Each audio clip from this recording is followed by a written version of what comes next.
ਟੁੱਟ ਗਈ ਧੜਕ ਕਰਕੇ ਦਿੱਲੀ ਦੇ ਵਿੱਚ ਅਕਾਲੀ ਦਲ ਤੇ ਬੀਜੇਪੀ ਦਾ ਗੱਠਜੋੜ ਟੁੱਟ ਗਿਆ ਹੈ ਤੇ ਅਕਾਲੀ ਦਲ ਦਿੱਲੀ ਦੇ ਵਿੱਚ ਚੋਣਾਂ ਨਹੀਂ ਲੜੇਗਾ। ਵੈਸੇ ਮੁੱਦਾ ਤਾਂ ਅਸਲੀ ਚੋਣ ਨਿਸ਼ਾਨ ਦਾ ਸੀ। ਅਕਾਲੀ ਦਲ ਚਾਹੁੰਦਾ ਸੀ ਕਿ ਇਸ ਵਾਰ ਉਹ ਆਪਣੇ ਚਾਰੋਂ ਉਮੀਦਵਾਰ ਤਕੜੀ ਦੇ ਨਿਸ਼ਾਨ ਤੇ ਉਤਾਰੇ, ਜਿਸ ਲਈ ਬੀਜੇਪੀ ਰਾਜ਼ੀ ਨਹੀਂ ਹੋਇਆ। ਸ਼ਾਮ ਤੱਕ ਤਾਂ ਅਕਾਲੀ ਦਲ ਦੇ ਰਾਜ ਸਭਾ ਐਮਪੀ ਇਹੀ ਕਹਿ ਰਹੇ ਸੀ, ਪਰ ਉਸ ਤੋਂ ਬਾਅਦ ਮਨਜਿੰਦਰ ਸਿੰਘ ਸਿਰਸਾ ਅਕਾਲੀ ਦਲ ਦੇ ਲੀਡਰ ਤੇ ਬੀਜੇਪੀ ਦੀ ਟਿਕਟ ਤੋਂ ਵਿਧਾਇਕ ਉਹਨਾਂ ਨੂੰ ਐਸੀ ਜਾਗ ਆਈ ਕਿ ਉਹਨਾਂ ਨੇ ਗੱਲ ਹੀ ਗੋਲਮੋਲ ਕਰ ਦਿੱਤੀ। ਹੁਣ ਉਹ ਵੱਡੇ ਸਟੈਂਡ ਦੀ ਗੱਲ ਆਖ ਰਹੇ ਨੇ ਨਾਗਰਿਕਤਾ ਸੋਧ ਕਾਨੂੰਨ ਤੇ ਕਿ ਇਸ ਕਾਰਨ ਅਕਾਲੀ ਦਲ ਨੇ ਬੀਜੇਪੀ ਦੇ ਨਾਲੋਂ ਦਿੱਲੀ ਦੇ ਵਿੱਚ ਆਪਣਾ ਰਿਸ਼ਤਾ ਤੋੜਿਆ, ਇਸ ਲਈ ਉਹ ਦਿੱਲੀ ਦੀਆਂ ਚੋਣਾਂ ਨਹੀਂ ਲੜ ਰਹੇ। ABP ਸਾਂਝਾ ਦੇ ਸਪੈਸ਼ਲ ਕੋਰੈਸਪੋਂਡੈਂਟ ਅਸੀਮ ਬਸੀ ਮੇਰੇ ਨਾਲ ਜੁੜੇ ਨੇ। ਅਸੀਮ, ਕੀ ਇਹ ਸਟੈਂਡ ਅਕਾਲੀ ਦਲ ਦਾ ਕੁਝ ਸਮਝ ਨਹੀਂ ਆਈ, ਇੰਨੀ ਦੇਰ ਬਾਅਦ ਹੋਸ਼ ਆਈ ਹੈ ਅਕਾਲੀ ਦਲ ਨੂੰ ਇਸ ਮੁੱਦੇ ਤੇ? आई थिंक ये सडन प्लॉय है भी एक क्राइसिस इमर्ज होया श्रोमणी अकाली दल बीजेपी ਦੇ ਵਿੱਚ ਔਰ ਇਹ ਕ੍ਰਾਈਸਿਸ ਸ਼ੁਰੂ ਹੋਇਆ ਸੀ ਹਰਿਆਣਾ ਵੇਲੇ। ਉੱਥੇ ਵੀ ਇਕੱਲੇ ਲੜੇ ਸੀ, ਅਲੱਗ-ਅਲੱਗ ਲੜੇ ਸੀ, ਅਲਾਈਅੰਸ ਟੁੱਟ ਗਿਆ ਸੀ। ਅੱਜ ਸ਼ਾਮ ਦੀ ਇੱਕ ਇਦਾਂ ਦੇ ਫੀਲਰਸ ਆ ਰਹੇ ਸੀਗੇ ਵੀ all is not well between the alliance partners Akali Dal BJP ਦੇ ਵਿੱਚ ਸੀਟ ਸ਼ੇਅਰਿੰਗ ਨੂੰ ਲੈ ਕੇ ਇਸ਼ੂਜ਼ ਨੇ। ਤੁਸੀਂ ਦੇਖੋ ਪਿਛਲੇ 3-4 ਦਿਨਾਂ ਤੋਂ ਮੀਟਿੰਗਸ ਚੱਲ ਰਹੀਆਂ ਨੇ, ਇੱਕ ਕਮੇਟੀ ਵੀ ਬਣਾਈ ਹੋਈ ਹੈ, ਭੁੰਦੜ ਵੀ ਉਹਦੇ ਵਿੱਚ ਨੇ, ਲੇਕਿਨ CAA ਦਾ ਕਦੀ ਵੀ ਮੁੱਦਾ ਅਕਾਲੀ ਦਲ ਲੈ ਕੇ ਨਹੀਂ ਆਇਆ ਕਿ ਸਾਨੂੰ ਇਹਦੇ ਤੇ ਮਤਲਬ ਇਹ ਇੱਕ ਇਸ਼ੂ ਹੈਗਾ ਜਿਹਦੇ ਕਰਕੇ ਸੀਟ ਸ਼ੇਅਰਿੰਗ ਜਾਂ ਇਲੈਕਸ਼ਨ ਜਿਹੜਾ ਲੜਨੀ ਹੈ ਉੱਥੇ ਕੋਈ ਇਹ ਕੁਐਸਚਨ ਮਾਰਕ ਆ ਰਿਹਾ ਬੀਜੇਪੀ ਵੱਲੋਂ। ਲੇਕਿਨ ਭੁੰਦੜ ਕਹਿੰਦੇ ਨੇ ਕਿ 4 ਸੀਟਾਂ ਤਾਂ ਅਸੀਂ ਹਮੇਸ਼ਾ ਲੜਦੇ ਹਾਂ, ਅੱਜ ਵੀ ਲੜਾਂਗੇ, ਲੇਕਿਨ ਸਿੰਬਲ ਤੇ ਗੱਲ ਫਸੀ ਹੋਈ ਹੈ। ਉਸ ਤੋਂ ਬਾਅਦ GK ਆ ਜਾਂਦੇ ਨੇ, ਸੌਰੀ ਮਨਜਿੰਦਰ ਸਿੰਘ ਸਿਰਸਾ ਆ ਜਾਂਦੇ ਨੇ, ਉਹ ਕਹਿੰਦੇ ਨਹੀਂ ਸੀਟ ਸ਼ੇਅਰਿੰਗ ਦੀ ਕੋਈ ਗੱਲ ਨਹੀਂ ਹੋਈ, 3 ਦਿਨ 'ਚ ਕੋਈ ਸੀਟ ਸ਼ੇਅਰਿੰਗ ਦੀ ਗੱਲ ਨਹੀਂ ਹੋਈ, ਇਲੈਕਸ਼ਨ ਦੀ ਕੋਈ ਗੱਲ ਨਹੀਂ ਹੋਈ, ਸਿਰਫ ਗੱਲ ਹੋਈ CAA ਵੀ ਬੀਜੇਪੀ ਲਗਾਤਾਰ ਸ਼੍ਰੋਮਣੀ ਅਕਾਲੀ ਦਲ ਨੂੰ ਇਸ ਗੱਲ ਦੀ ਕਹਿੰਦਾ ਵੀ ਤੁਸੀਂ CAA ਤੇ ਜਿਹੜਾ ਸਟੈਂਡ ਲਿਆ ਵੀ CAA ਦੇ ਜਿਹੜਾ ਅਕਾਲੀ ਦਲ ਨੇ ਖਿਲਾਫਤ ਕੀਤੀ ਹੈ ਔਨ ਦ ਬੇਸ ਸੇਇੰਗ ਤੇ ਕੋਈ ਵੀ ਮਿਨੋਰਿਟੀ ਇਗਨੋਰ ਨਹੀਂ ਹੋਣੀ ਚਾਹੀਦੀ, ਵੀ ਉਹਦੇ ਤੇ ਬੀਜੇਪੀ ਸਾਨੂੰ ਆਪਣਾ ਸਟੈਂਡ ਚੇਂਜ ਕਰਨ ਨੂੰ ਕਹਿ ਰਿਹਾ ਪਿਛਲੇ 3 ਦਿਨ ਤੋਂ, ਹੋਰ ਕੋਈ ਗੱਲ ਨਹੀਂ ਹੋ ਰਹੀ। ਹੁਣ ਬੀਜੇਪੀ ਨੇ ਜਦੋਂ ਆਪਣੀ ਗੱਲ ਨਹੀਂ ਛੱਡੀ ਤੇ ਸ਼੍ਰੋਮਣੀ ਅਕਾਲੀ ਦਲ ਵੀ ਬੈਂਡ ਡਾਊਨ ਨਹੀਂ ਕਰੇਗਾ, ਪ੍ਰਿੰਸੀਪਲਸ ਨਾਲ ਕੋਰ ਵੈਲਿਊਜ਼ ਨਾਲ ਸਮਝੌਤਾ ਨਹੀਂ ਕਰੇਗਾ ਔਰ ਇਸ ਲਈ ਸ਼੍ਰੋਮਣੀ ਅਕਾਲੀ ਦਲ ਇਲੈਕਸ਼ਨ ਨਹੀਂ ਲੜੇਗਾ। ਜੇ ਸ਼੍ਰੋਮਣੀ ਅਕਾਲੀ ਦਲ ਠੀਕ ਹੈ ਬੈਂਡ ਡਾਊਨ ਨਹੀਂ ਕਰਨਾ ਚਾਹੁੰਦਾ ਜਾਂ ਬੀਜੇਪੀ ਦੇ ਵੇ ਤੇ ਨਹੀਂ ਜਾਣਾ ਚਾਹੁੰਦਾ ਤੇ ਉਹਨਾਂ ਦਾ ਆਪਣਾ ਇੱਕ ਵੋਟ ਬੈਂਕ ਹੈ, ਉਹਨਾਂ ਦੇ MLA ਨੇ ਜਿਹੜੇ ਪ੍ਰੈਸ ਕਾਨਫਰੰਸ ਕਰ ਰਹੇ ਸੀ ਉਹ ਵੀ ਬੀਜੇਪੀ ਦੀ ਟਿਕਟ ਤੇ ਬੀਜੇਪੀ ਦੇ ਸਿੰਬਲ ਤੇ ਲੜੇ ਸੀ ਤੇ ਉਹ ਇਲੈਕਸ਼ਨ ਤੇ ਲੜਨ ਨਾ। ਬਟ ਇਹਦਾ ਮਤਲਬ ਕੈਟੇਗੋਰੀਕਲੀ ਦਿੱਲੀ ਦੇ ਵਿੱਚ ਸ਼੍ਰੋਮਣੀ ਅਕਾਲੀ ਦਲ ਬੀਜੇਪੀ ਦਾ ਅਲਾਈਅੰਸ ਟੁੱਟ ਗਿਆ ਔਰ ਇਹ ਅਲਾਈਅੰਸ ਜਿਹੜਾ ਡੈਫੀਨਿਟਲੀ ਬੜੇ ਸੀਰੀਅਸ ਕ੍ਰਾਈਸਿਸ ਦੇ ਵਿੱਚ ਹੈ। ਨਾਗਰਿਕਤਾ ਸੋਧ ਕਾਨੂੰਨ ਦੇ ਬਾਰੇ ਵਿੱਚ ਅਕਾਲੀ ਦਲ ਨੂੰ ਕੀ ਪਹਿਲਾਂ ਸਮਝ ਨਹੀਂ ਆਇਆ ਸੀ? ਕਿਉਂਕਿ ਅਕਾਲੀ ਦਲ ਲੋਕ ਸਭਾ ਦੇ ਵਿੱਚ, ਰਾਜ ਸਭਾ ਦੇ ਵਿੱਚ ਬੀਜੇਪੀ ਦੇ ਹੱਕ ਦੇ ਵਿੱਚ ਭੁਗਤਿਆ ਸੀ ਇਸ ਕਾਨੂੰਨ ਦੇ ਹੱਕ ਦੇ ਵਿੱਚ। ਬਾਹਰ ਆ ਕੇ ਹਾਲਾਂਕਿ ਸੁਖਬੀਰ ਬਾਦਲ ਨੇ ਅੰਦਰ ਵੀ ਇਹ ਗੱਲ ਕਿ ਮੁਸਲਿਮਸ ਨੂੰ ਸ਼ਾਮਲ ਕਰਨਾ ਚਾਹੀਦਾ ਹੈ, ਪਰ ਵੋਟ ਤੁਸੀਂ ਖੁਦ ਇਸ ਕਾਨੂੰਨ ਦੇ ਹੱਕ ਦੇ ਵਿੱਚ ਪਾ ਕੇ ਆਏ ਹੋ। ਆਈ ਜੋ ਦਿਖ ਰਿਹਾ ਉਹ ਹੈ ਨਹੀਂ ਹੈ ਕੈਟੇਗੋਰੀਕਲੀ। ਜਦੋਂ ਅੱਜ ਮਨੋਜ ਤਿਵਾੜੀ ਦੀ ਪ੍ਰੈਸ ਕਾਨਫਰੰਸ ਹੁੰਦੀ ਹੈ 57 ਸੀਟਸ ਬੀਜੇਪੀ ਆਲਰੇਡੀ ਅਨਾਊਂਸ ਕਰ ਚੁੱਕੀ ਨੇ। ਉਸ ਤੋਂ ਬਾਅਦ ਮਨੋਜ ਤਿਵਾੜੀ ਦੀ ਸਟੇਟਮੈਂਟ ਆਉਂਦੀ ਹੈ ਵੀ 2 ਅਸੀਂ ਦੇਵਾਂਗੇ JDU ਨੂੰ, 1 ਦੇਵਾਂਗੇ LJP ਨੂੰ, ਦੈਟ ਮੇਕ 60 ਔਰ ਉਹਨਾਂ ਨੇ ਕਿਹਾ ਜਿਹੜੀਆਂ ਰਿਮਾਈਂਡਰ ਆਫ 10 ਨੇ ਉਹ ਬੀਜੇਪੀ ਅਨਾਊਂਸ ਕਰੂਗਾ। 70 ਪੂਰਾ ਹੋ ਗਿਆ। ਸੋ ਅਕਾਲੀ ਦਲ ਜਿਹੜਾ ਉਹਨਾਂ ਦਾ ਸਭ ਤੋਂ ਓਲਡੈਸਟ ਅਲਾਇੰਸ ਹੈ, ਜਿਹਨੂੰ ਇਹ ਕਹਿੰਦੇ ਨੇ ਵੀ ਸਾਡਾ ਸੋਸ਼ਲ ਫੈਬਰਿਕ ਖਰਾਬ ਹੁੰਦਾ ਜੇ ਅਲਾਇੰਸ ਟੁੱਟਦਾ ਹੈ, ਉਸ ਅਲਾਇੰਸ ਪਾਰਟਨਰ ਦਾ ਬੀਜੇਪੀ ਦੇ ਦਿੱਲੀ ਦੇ ਪ੍ਰਧਾਨ ਨੇ ਨਾਮ ਹੀ ਨਹੀਂ ਦਿਆ, ਸੀਟ ਵੀ ਨਹੀਂ ਦਿੱਤੀ। ਉਸ ਤੋਂ ਬਾਅਦ ਸਾਰਾ I think they went into huddle, Sukhbir Badal, Bikram Majithia, ਜਿੰਨੀਆਂ ਟਾਪ ਗਨਸ ਨੇ ਅਕਾਲੀ ਦਲ ਦੇ ਵਿੱਚ ਉਹ ਸਾਰੇ ਦਿੱਲੀ ਪਹੁੰਚਦੇ ਨੇ, ਮੀਟਿੰਗਸ ਹੁੰਦੀਆਂ। ਔਰ ਆਈ ਡੋਂਟ ਨੋ ਵੀ ਸ਼੍ਰੋਮਣੀ ਅਕਾਲੀ ਦਲ ਦੇ ਪ੍ਰਧਾਨ ਸਾਹਮਣੇ ਕਿਉਂ ਨਹੀਂ ਆਏ ਪ੍ਰੈਸ ਕਾਨਫਰੰਸ ਕਰਨ ਲਈ, ਮਤਲਬ DSG MC ਦੇ ਪ੍ਰਧਾਨ ਕਿਉਂ ਭੇਜੇ ਗਏ ਵੀ ਇੰਨੇ ਲੋਕ ਸੀਗੇ, ਜਨਰਲ ਸੈਕਟਰੀ ਆ ਸਕਦੇ ਸੀ, ਪਾਰਟੀ ਪ੍ਰਧਾਨ ਆ ਸਕਦੇ ਸੀ, ਲੇਕਿਨ ਮੈਂ ਉਹੀ ਕਹਿ ਰਿਹਾ ਬਿਕੋਜ਼ ਬਹੁਤ ਜ਼ਿਆਦਾ ਸਵਾਲ ਹੋਣੇ ਸੀ ਚੀਜ਼ਾਂ। ਇਹ ਇੱਕ ਕਾਈਂਡ ਆਫ ਮੈਨੂੰ ਲੱਗਦਾ ਇੱਕ ਆਪਸ਼ਨ ਦਿੱਤੀ ਗਈ ਹੈ। ਠੀਕ ਹੈ, ਹੋ ਸਕਦਾ ਸ਼੍ਰੋਮਣੀ ਅਕਾਲੀ ਦਲ ਡੈਫੀਨਿਟਲੀ CAA ਦੇ ਵਿਰੋਧਤਾ ਕਰਦਾ ਹੋਏ ਔਰ ਉਹਨਾਂ ਨੇ ਪਹਿਲੇ ਵੀ ਬਿਆਨ ਦਿੱਤੇ ਆ ਵੀ ਮੁਸਲਿਮਸ ਨੂੰ ਇਨਕਲੂਡ ਕਰਨਾ ਚਾਹੀਦਾ, ਇਗਨੋਰ ਨਹੀਂ ਕਰਨਾ ਚਾਹੀਦਾ, ਸੰਬੰਧ on the basis of religion. ਲੇਕਿਨ ਕਹਿ ਦੇਣਾ ਵੀ ਅਸੀਂ ਇਲੈਕਸ਼ਨ ਇਸ ਲਈ ਲੜ ਰਹੇ ਕਿਉਂਕਿ ਆਹ ਇਸ਼ੂ ਹੋ ਗਿਆ ਤੇ ਇਹ ਤੇ ਪੰਜਾਬ 'ਚ ਵੀ ਰਹੇਗਾ ਅੱਗੇ ਆ ਕੇ। ਕਿ ਪੰਜਾਬ ਦੇ ਵਿੱਚ ਫਿਰ ਅਕਾਲੀ ਦਲ ਬੀਜੇਪੀ ਨਾਲੋਂ ਰਿਸ਼ਤਾ ਤੋੜੇਗਾ? ਕਿਉਂਕਿ ਹੁਣ ਤੱਕ ਸਭ ਇਕੱਠੇ ਚੱਲਦੇ ਰਹੇ। ਅਗਰ CAA ਦਿੱਲੀ ਦੇ ਵਿੱਚ ਮੁੱਦਾ ਹੈ ਤਾਂ ਨਾਗਰਿਕਤਾ ਸੋਧ ਕਾਨੂੰਨ ਪੰਜਾਬ ਦੇ ਵਿੱਚ ਮੁੱਦਾ ਕਿਉਂ ਨਹੀਂ? ਅਕਾਲੀ ਦਲ ਇਸ ਦਾ ਜਵਾਬ ਕਿਉਂ ਨਹੀਂ ਦਿੰਦਾ? ਦੇਖੋ ਡੈਫੀਨਿਟਲੀ 2 ਸਾਲ ਚਾਹੇ ਪਏ ਨੇ, ਪਰ ਡਾਊਨ ਦ ਲਾਈਨ ਤੁਸੀਂ ਦੇਖ ਲਿਓ ਅੱਗੇ ਜਾ ਕੇ ਫਿਊਚਰ ਦੇ ਵਿੱਚ ਮੈਨੂੰ ਤਾਂ ਨਹੀਂ ਲੱਗਦਾ ਕਿ ਬੀਜੇਪੀ 2 ਸਾਲ ਬਾਅਦ CAA ਦਾ ਸਟੈਂਡ ਛੱਡ ਦੇਗੀ ਜਾਂ ਜਿਹੜਾ ਐਕਟ ਹੈ ਉਹ ਨਲੀਫਾਈ ਹੋ ਜਾਏਗਾ ਤੇ ਫਿਰ ਅਕਾਲੀ ਦਲ ਜਾਂ ਕੰਪਰੋਮਾਈਜ਼ ਕਰੇਗਾ ਅੱਜ ਵਾਲੀ ਇਸ ਪੋਜੀਸ਼ਨ ਨੂੰ ਤੇ ਜਾਂ ਫਿਰ ਕਹੇਗਾ ਠੀਕ ਹੈ ਤੁਸੀਂ ਇਕੱਲੇ ਲੜ ਲਓ, ਅਸੀਂ ਇਕੱਲੇ ਲੜ ਲੈਂਦੇ। ਉਹੀ ਕਹਿ ਰਿਹਾ ਨਾ ਵੀ ਇੱਕ ਅਲਾਇੰਸ ਹੈ, ਤੁਸੀਂ ਕਹਿੰਦੇ ਹੋ 9 ਮਾਸ ਦਾ ਰਿਸ਼ਤਾ ਹੈ, ਹਰਿਆਣੇ 'ਚ ਅਲੱਗ ਹੋ ਜਾਂਦਾ ਸਿਚੁਏਸ਼ਨ, ਦਿੱਲੀ 'ਚ ਹੁਣ CAA ਆ ਗਿਆ, ਅੱਜ ਪੰਜਾਬ ਦੀ ਜੇ ਗੱਲ ਹੋਏਗੀ ਉਹ ਕਹਿੰਦੇ ਉਦੋਂ ਦੇਖਾਂਗੇ। ਮਤਲਬ they have to be on a common page. Ideological alliance ਵੀ ਕੋਈ ਚੀਜ਼ ਹੁੰਦੀ ਹੈ, ਯੂ ਕਾਂਟ ਸੇ ਵੀ ਠੀਕ ਹੈ ਸੋਸ਼ਲ ਅਲਾਇੰਸ ਹੈ, ਆਈਡੀਓਲੋਜੀ ਵੀ ਨਹੀਂ ਮਿਲਦੀ ਤੁਹਾਡੀ।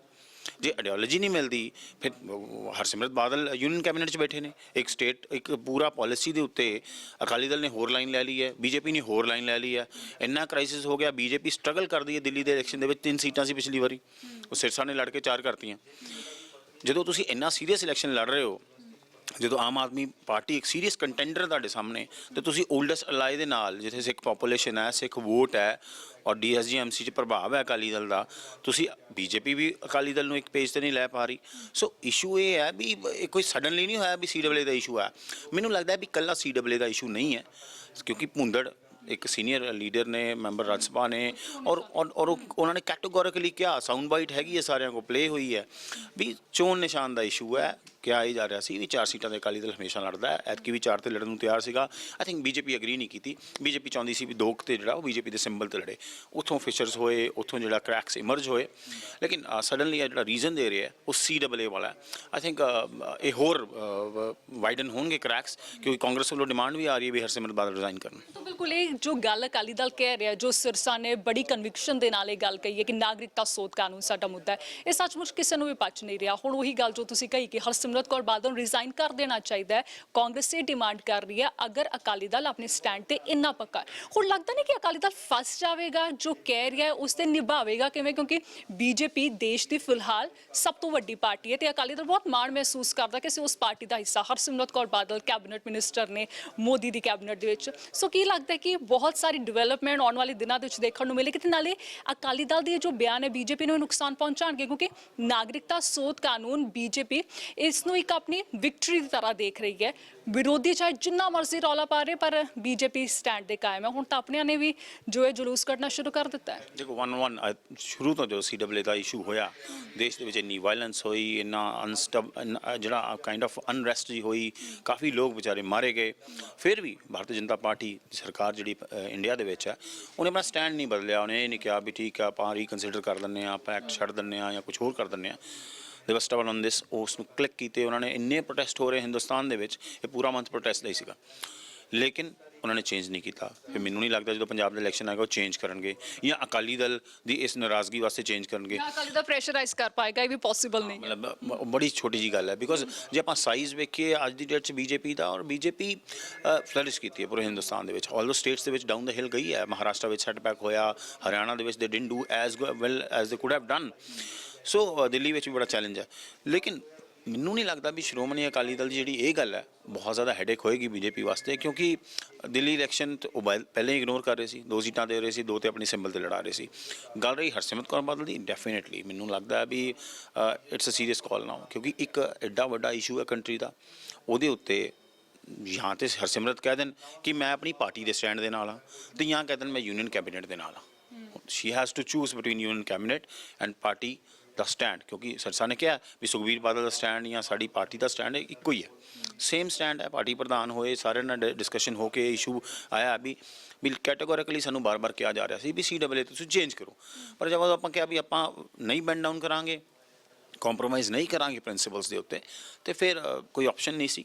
ਲੇਕਿਨ ਮੈਨੂੰ ਲੱਗਦਾ ਵੀ ਨਾਟ ਕੰਟੈਸਟਿੰਗ ਇਲੈਕਸ਼ਨ ਸਡਨਲੀ ਉਹ ਥੋੜ੍ਹਾ ਜਿਹਾ ਇੱਕ ਵਿੰਡੋ ਓਪਨ ਰੱਖੀ ਹੈ ਸ਼੍ਰੋਮਣੀ ਅਕਾਲੀ ਦਲ ਨੇ ਕਿ ਬੀਜੇਪੀ ਨੂੰ ਬਹੁਤ ਜ਼ਿਆਦਾ ਅਨੋਏ ਨਾ ਕਰੀਏ, ਬੀਜੇਪੀ ਦੇ ਸਾਹਮਣੇ ਆਪਣੇ ਕੈਂਡੀਡੇਟ ਖਿਲਾਰ ਕੇ ਬਹੁਤ ਜ਼ਿਆਦਾ ਅਨੋਏ ਨਾ ਕਰੀਏ, ਵੀ ਜੇ ਰਿਜ਼ਲਟਸ ਫੇਵਰੇਬਲ ਨਾ ਰਹੇ ਬੀਜੇਪੀ ਦੇ ਇਸ ਇਲੈਕਸ਼ਨ ਦੇ ਵਿੱਚ, ਕਿਉਂਕਿ ਆਮ ਆਦਮੀ ਪਾਰਟੀ ਇਸ ਨੂੰ ਗਿਵ ਅ ਟਫ ਫਾਈਟ, ਤੇ ਫਿਰ ਇਹ ਨਾ ਹੋਏ ਕੱਲ੍ਹ ਨੂੰ ਵੀ ਇਹਨਾਂ ਤੇ ਉਹ ਵੀ ਜਿਹੜਾ ਠੀਕ ਰਹਿਣੇ ਦੇ ਉੱਤੇ ਪੰਚੇ। ਹੁਣ ਮਨਜਿੰਦਰ ਸਿੰਘ ਸਿਰਸਾ ਨੇ ਜੋ ਨਾਗਰਿਕਤਾ ਸੋਧ ਕਾਨੂੰਨ ਤੇ ਗੱਲਾਂ ਕਹੀਆਂ ਨੇ, ਸੁਖਬੀਰ ਸਿੰਘ ਬਾਦਲ ਕੋਲੋਂ ਪ੍ਰਧਾਨ ਸਾਹਿਬ ਕੋਲ ਸਵਾਲ ਹੋਣਗੇ ਜੋ ਉਹਨਾਂ ਨੂੰ ਜ਼ਰੂਰ ਅਨੋਏ ਕਰਨਗੇ। ਜਵਾਬ ਕੀ ਦੇਣਗੇ ਸੁਖਬੀਰ ਸਿੰਘ ਬਾਦਲ, ਕਿਉਂਕਿ ਓਵਰਆਲ ਅਕਾਲੀ ਦਲ ਘਿਰ ਗਿਆ, ਚਾਹੇ ਆਪਣਾ ਸਟੈਂਡ ਰੱਖਿਆ, ਬੜੀ ਸਟਰੋਂਗਲੀ ਗੱਲ ਕਰ ਰਹੇ ਨਾਗਰਿਕਤਾ ਸੋਧ ਕਾਨੂੰਨ ਜੋ ਪੂਰੇ ਦੇਸ਼ ਦਾ ਮੁੱਦਾ ਹੈ, ਪਰ ਅਕਾਲੀ ਦਲ ਦਾ ਹੁਣ ਜਾਗਣਾ, ਵੋਟ ਕਰਕੇ ਤੁਸੀਂ ਹੁਣ ਇਹਦੀ ਖਿਲਾਫਤ ਕਰ ਰਹੇ ਹੋ, ਕਹਿ ਰਹੇ ਹੋ ਅਸੀਂ ਬੀਜੇਪੀ ਨਾਲ ਚੋਣ ਨਹੀਂ ਲੜਾਂਗੇ, ਇਹ ਕੀ ਗੱਲ ਬਣੀ? ਪ੍ਰਧਾਨ ਸਾਹਿਬ ਕੀ ਜਵਾਬ ਦੇਣਗੇ? ਆਈ ਥਿੰਕ ਮੈਨੂੰ ਲੱਗਦਾ ਵੀ ਜੋ ਸਿਰਸਾ ਨੇ ਵੀ ਕਿਹਾ, ਉਹ ਸ਼੍ਰੋਮਣੀ ਅਕਾਲੀ ਦਲ ਦੇ ਪ੍ਰਧਾਨ ਜਿਹੜੇ ਸੁਖਬੀਰ ਬਾਦਲ ਉਹਨਾਂ ਨੇ ਟਵੀਟ ਕੀਤਾ ਹੋਣਾ, ਮਤਲਬ ਟਵੀਟ ਕਰਕੇ ਭੇਜਿਆ ਹੋਣਾ ਵੀ ਹਾਂ ਇਹ ਸਾਰੀਆਂ ਚੀਜ਼ਾਂ ਕਹਿਣੀਆਂ, ਇਹ ਸਾਡਾ ਸਟੈਂਡ ਹੈ, ਇਹੋ ਹੀ ਕਹਿਣਾ। ਬਹੁਤ ਜ਼ਿਆਦਾ ਓਵਰ ਸਟੈਪਿੰਗ ਨਹੀਂ ਕੀਤੀ। ਅਲਾਇੰਸ ਦੀ ਗੱਲ ਜਦੋਂ ਬਾਰ-ਬਾਰ ਕਰਦੇ ਸੀ ਵੀ ਅਲਾਇੰਸ ਟੁੱਟ ਗਿਆ, ਤੇ ਸਿਰਸਾ ਕੈਟੇਗੋਰੀਕਲੀ ਕਹਿ ਰਹੇ ਸੀ ਅਲਾਇੰਸ ਦੀ ਕੋਈ ਗੱਲ ਹੀ ਨਹੀਂ ਹੋਈ, ਅਲਾਇੰਸ ਦੀ ਕੋਈ ਡਿਸਕਸ਼ਨ ਨਹੀਂ ਹੈ, ਸੀਟ ਸ਼ੇਅਰਿੰਗ ਦੀ ਕੋਈ ਗੱਲ ਨਹੀਂ ਹੈ, ਸਿਰਫ CAA ਇਸ਼ੂ ਹੈ। We will not contest election just because of CAA। ਹੁਣ CAA ਦੇ ਵਿੱਚ ਪੰਜਾਬ ਦੇ ਵਿੱਚ ਵੀ ਉਹੀ ਸਟੈਂਡ ਰਹੇਗਾ। ਆਈ ਥਿੰਕ ਪ੍ਰਧਾਨ ਬਣੇ ਨੇ ਦੁਬਾਰਾ ਸੁਖਬੀਰ ਬਾਦਲ, ਲੇਕਿਨ ਇਹ ਬੜਾ ਟਫ ਲਿਟਮਸ ਟੈਸਟ ਹੈ। ਬਹੁਤ ਵਧੀਆ ਖਬਰ ਨਹੀਂ ਉਹਨਾਂ ਵਾਸਤੇ। ਦਿੱਲੀ ਦੇ ਵਿੱਚ ਡਿਫਰੈਂਸਿਸ ਇਮਰਜ ਹੋਏ ਨੇ, ਬੜੇ ਡਿਫਰੈਂਸਿਸ ਹੋਏ, ਪਹਿਲੇ ਸੌਟ ਆਊਟ ਹੋ ਗਏ, ਹਰਿਆਣੇ 'ਚ ਨਹੀਂ ਹੋਏ, ਹੁਣ ਇੱਥੇ ਨਹੀਂ ਹੋਏ। ਆਈ ਥਿੰਕ ਫੇਸ ਕਰਨਾ ਪਏਗਾ ਮੀਡੀਆ ਨੂੰ। ਅੱਜ ਐਕਸਪੈਕਟ ਕਰ ਰਹੇ ਸੀ ਕਿ ਬਹੁਤ ਸੀਨੀਅਰ ਬੰਦਾ ਕੋਈ ਸ਼੍ਰੋਮਣੀ ਅਕਾਲੀ ਦਲ ਦਾ ਆ ਕੇ, ਸੁਖਬੀਰ ਬਾਦਲ ਹੋ ਗਏ, ਬਿਕਰਮ ਮਜੀਠੀਆ ਹੋ ਗਏ, ਭੂੰਦੜ ਹੋ ਗਏ, ਉਹ ਆ ਕੇ ਐਡਰੈਸ ਕਰਨਗੇ। ਲੇਕਿਨ ਆਈ ਥਿੰਕ ਦਿੱਲੀ ਯੂਨਿਟ ਨੂੰ ਹੀ ਅੱਗੇ ਲਗਾਇਆ ਗਿਆ। ਚਾਹੇ ਉਹਨਾਂ ਦਾ ਆਪਣਾ ਕੰਮ ਹੈ, ਉੱਥੇ ਰੋਲ ਹੈਗਾ, ਉਹਨਾਂ ਨੂੰ ਅੱਗੇ ਲਗਾਇਆ ਗਿਆ। ਲੇਕਿਨ ਮਤਲਬ ਸਮ ਆਫ ਦ ਅਦਰ ਡੇ ਸੁਖਬੀਰ ਬਾਦਲ ਨੂੰ ਆ ਕੇ ਸਵਾਲਾਂ ਦਾ ਜਵਾਬ ਦੇਣਾ ਪਏਗਾ। ਨਾਗਰਿਕਤਾ ਸੋਧ ਕਾਨੂੰਨ ਤੇ ਅਕਾਲੀ ਦਲ ਨੂੰ ਇਸ ਪੋਲਿਟਿਕਸ ਚੋਂ ਮਿਲੇਗਾ ਕੀ, ਤੇ ਨਾਲੇ ਕੀ ਅਕਾਲੀ ਦਲ ਹੁਣ ਦਿੱਲੀ ਦੇ ਵਿੱਚ ਖਤਮ ਹੋ ਗਿਆ ਕਿਉਂਕਿ ਇਲੈਕਸ਼ਨ ਹੀ ਨਹੀਂ ਲੜ ਰਹੇ? ਬਿਨਾਂ ਇਲੈਕਸ਼ਨੋਂ ਤੁਹਾਡਾ ਕੀ ਵਜੂਦ ਰਹਿ ਜਾਂਦਾ ਹੈ? ਕੀ ਹੋਵੇਗਾ ਦਿੱਲੀ ਦੇ ਵਿੱਚ ਅਕਾਲੀ ਦਲ? ਅਕਾਲੀ ਦਲ ਇੱਕ ਮੈਸੇਜ ਦੇਣਾ ਚਾਹੁੰਦਾ ਹੈ ਵੀ ਹਾਂ, ਅਸੀਂ ਰਿਲੀਜਨ ਦੇ ਬੇਸ ਤੇ ਕਿਸੇ ਨੂੰ ਆਪਾਂ ਇਗਨੋਰ ਨਹੀਂ ਕਰ ਸਕਦੇ। ਵੀ ਜੇ CAA ਕਹਿੰਦਾ ਵੀ ਜੇ ਉਹ ਹਿੰਦੂਜ਼ ਨੂੰ ਐਕਸੈਪਟ ਕਰਦਾ ਹੈ, ਸਿੱਖਸ ਨੂੰ ਐਕਸੈਪਟ ਕਰਦਾ ਹੈ, ਦੂਜੇ ਰਿਲੀਜਨਸ ਨੂੰ ਕਰਦਾ ਹੈ, ਵਾਈ ਇਗਨੋਰ ਮੁਸਲਿਮਸ ਨੂੰ? ਪਾਕਿਸਤਾਨ, ਬੰਗਲਾਦੇਸ਼, ਅਫਗਾਨਿਸਤਾਨ, ਠੀਕ ਆ, ਉਹਨਾਂ ਦਾ ਇੱਕ ਸਟੈਂਡ ਹੈ ਪਾਰਟੀ ਦਾ। ਉਹ ਕਹਿੰਦੇ ਵੀ ਅਸੀਂ ਹਰ ਰਿਲੀਜਨ ਨੂੰ ਰਿਸਪੈਕਟ ਕਰਦੇ ਹਾਂ, ਚਾਹੇ ਪ੍ਰੀਚ ਕੋਈ ਵੀ ਕਰੀਏ, ਰਿਸਪੈਕਟ ਹਰ ਇੱਕ ਨੂੰ ਕਰਦੇ ਹਾਂ, ਔਰ ਠੀਕ ਹੈ ਗੱਲ। ਲੇਕਿਨ ਇਹ ਬਹੁਤ ਜ਼ਿਆਦਾ ਪ੍ਰੈਸ਼ਰ ਟੈਕਟਿਕ ਚੱਲੇਗੀ ਨਹੀਂ BJP ਦੇ, ਚਾਹੇ ਉਹਨਾਂ ਦਾ ਉਹ ਸਟੈਂਡ ਹੈ, ਚਾਹੇ ਪ੍ਰੈਸ਼ਰ ਟੈਕਟਿਕ ਉਹ ਨਾ ਵੀ ਹੋਵੇ। ਲੇਕਿਨ BJP ਤੇ ਬਹੁਤ ਜ਼ਿਆਦਾ ਉਹਦਾ ਹੋਏਗਾ ਨਾ। BJP ਦੇ ਉੱਤੇ ਲੱਖਾਂ ਲੋਕਾਂ ਨੇ ਵਿਰੋਧ ਕਰਤਾ ਇੰਡੀਆ ਦੇ ਵਿੱਚ, ਉਹਦਾ ਵੀ ਨਹੀਂ ਅਸਰ ਹੋਇਆ। ਤੇ ਇਸ ਚੀਜ਼ ਦਾ ਕੀ ਹੋਏਗਾ?